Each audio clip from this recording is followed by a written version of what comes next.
Most cells in our bodies are specialized for a specific function and cannot make cells of another type. However, a subtype of cells called stem cells can make new cells for several different tissues. When a stem cell divides, the new cells, called daughter cells, can be new stem cells, or they can become the precursors of specialized cell types. There are many kinds of stem cell. One type, called mesenchymal stem cells, MSCs, have great potential in regenerative therapy.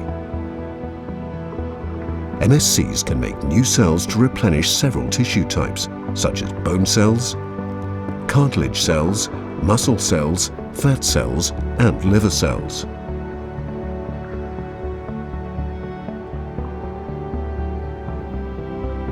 MSCs release small vesicles called exosomes into the surrounding tissue that can reduce inflammation and suppress unhelpful immune responses.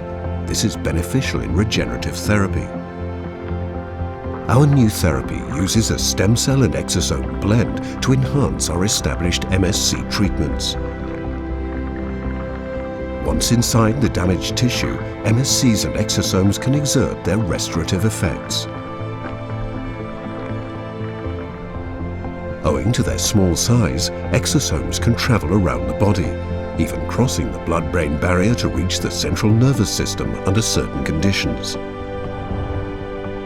In the future, we aim to advance this therapy even further with targeted exosomes.